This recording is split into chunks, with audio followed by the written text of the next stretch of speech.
I want you to be wise in the sense that you see through stuff.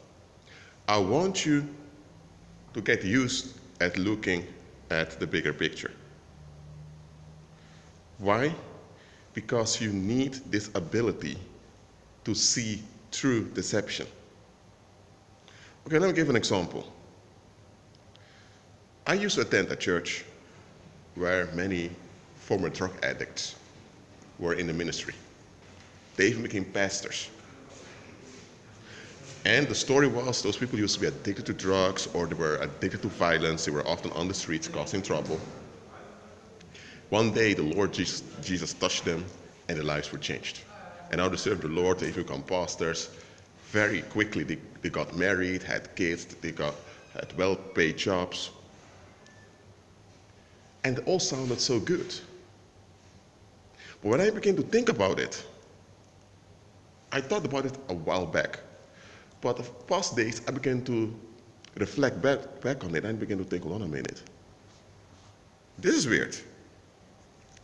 In the world, I'm not talking about believers, so in the world, when there's a drug addict and a drug addict wants to become clean, the social workers that are assisting and helping the drug addict that's in rehab, they often face resistance. Not of the drug addict, because the drug addict really wants to get clean, but often it's the relatives, the people close to the addict, that resist his or her recovery. Why? Because those people developed a name for themselves. They developed a sense of self of themselves at the expense of the drug addict. They think to themselves, well, I went through a lot of troubles in life, but I never went to coke or I never went to drinking. So they feel good about themselves in comparison to the drug addict or to the alcoholics or anyway to the addict. So that sense of self of theirs, them feeling good about themselves, depends on the addict being an addict. The moment the addict recovers and is not an addict anymore, that sense of self will disappear. And not only that, now they need to face that narcissistic attitude of theirs, and now need to face other stuff about them and around them also. They don't want to go there. So when the addict is in recovery, those people will seek to hijack the recovery of the addict, because they have their statements. Once an addict, always an addict. Once a thief, always a thief.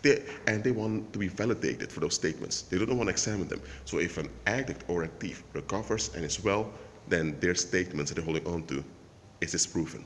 And they don't want this validation. They don't want to face this. So they will fight, often become violent against the one in recovery. Professional social servants who have experience in rehab clinics, they will tell you this. Often it's the relatives and those close to the addict that will resist the most. Often they, on purpose, will come with temptation to draw the addict back into addiction. And in case of alcoholism, sometimes even the spouse that wants to keep the other spouse in the negative. And that's the world, okay? So if in the world, not separate from Christ, because nobody in the universe can be completely separate from Christ because he's a God, but okay. If even in the world, apart from Christ, because they operate apart from the Most High, if they face difficulty when people are in rehab, then how can it be that those that also went to rehab,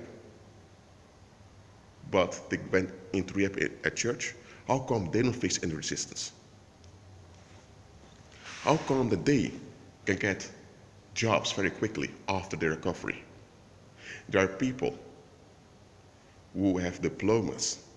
They have a lot of work experience because they did a lot of side jobs besides studying. There are people who have done internship with excellent resumes and they're rejected at jobs. And that's nothing to do with their skin color, okay? Because there are whites applying for jobs at white employers and they get rejected despite how good their resume is. Such things happen. And now you have someone who lived on the streets or was an addict, who even caused trouble in the community, who even went to jail from time to time. they suddenly get well and they get good paying jobs very quickly. They have no difficulty in finding a mate because the mate just arrives and the kids come very quickly. And people say, it's the Lord, it's the Lord. No, no, no, think about it. Christ said, in the world you'll have tribulation. But be of good cheer, I've overcome the world. So there will be tribulation you'll have to go through. And Christ spoke to believers. So how come you had tribulation when you were in the world, and now that you're born again, there's no tribulation at all, everything goes at ease with you? That's not right. That's not biblical. Now, I don't want to talk that much about the church I used to attend. But I'm using that experience as a parable unto you. Look at the context. Okay? Many of those testimonies of people coming to the Lord are fake. I've spoken about this before. They are fake. Why? The enemy wants to give unbelievers the impression that they don't need Christ. So now they have those actors that pretend that they as if they were down in society, but now they're up in society, but they do it in the name of Christ. So who gets the glory? Society gets the glory, because those people fought to get in a good standing in society. They didn't forfeit society in the sense that they gave up seeking self-validation of society. No, they're now part of society, seeking to relieve society from people that used to be like them, so they're doing a service on society. So society, which is a fear construct, is validated, not the Most High. The Most High is not honored. That's the effect. Even if they sing hymns in church, praise the Lord for it, it's really society that's being built up. Because the people that manage to cope in society will feel proud about themselves, and they are hardened, thinking they don't need the Most High. I'm telling you, look at the bigger picture, examine things. Don't just look at the surface. And here's another thing, then I'm going to close. If someone is shot, whether it's in the chest or in the head, now the head is a bit extreme. If someone is shot, they're brought to an hospital and the bullet is picked out of the body. Then they need to stitch the skin together. Then the individual has spent maybe a week or two, something maybe even a month to heal. And after the healing, they have to, it's kind of a rehab they have to go through. They need to learn how to operate again. And if they would show the chest or where the impact came, you may see some scars here and there.